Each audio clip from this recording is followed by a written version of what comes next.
চলে এসেছি আর একটি নতুন ভিডিওতে। আজকে আমরা দেখাবো বিটল পোকাগুলো আপনারা কিভাবে একটি পাত্র থেকে অন্য একটি পাত্রে স্থানান্তর করতে পারবেন।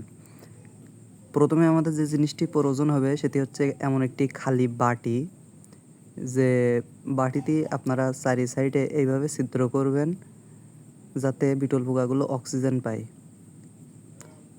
এমনভাবে ছিদ্র করবেন যাতে পোকাগুলো বের হয়ে না যায়। এরপরে প্রয়োজন হবে আমাদের গমের ভুসি, যে ভুসিগুলো আমরা যে পাত্রে স্থানান্তর করব ওই পাত্রে আমি যে পরিমাণ আপনাদের দেখাচ্ছি ওই পরিমাণ ভুসি আপনারা দিয়ে দিবেন।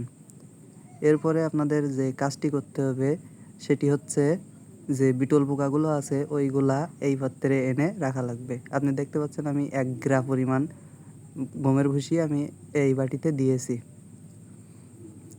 এরপরে আমাদের যে কাজ, সে কাজটি হচ্ছে এই পাত্রের যে বিটল পোকাগুলো, এই বিটল পোকাগুলা আমি এই পাত্রে স্থানান্তর করব।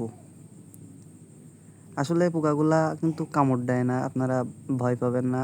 আর যে ভিডিওটি আপনারা দেখতেছেন আপনারা হয়তোই অবগতই আছেন যে বিটল পোকা কী এবং কিভাবে কাজ করে।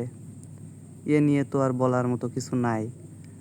আমাদের পুরাতন যে পাত্রটি ওতে অনেকগুলা ডিম এবং অলরেডি লার্ভা উৎপাদন হয়ে গেছে, হয়তো ক্যামেরায় দেখতে পাচ্ছেন না, কিন্তু এর ভিতরে অনেক ছোট ছোট লার্ভা উৎপাদন হয়েছে।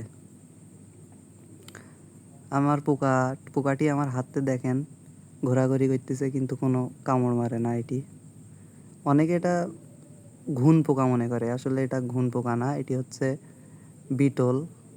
এটা মূলত ব্যবহার হয় কোয়েল পাখি, হাঁস, মুরগি এর প্রোটিনের জন্য। এক টুকরা আলু দিয়ে দিবেন ভেতরে যাতে আর্দ্রতা বজায় থাকে এবং পানির চাহিদা মিটে যায়।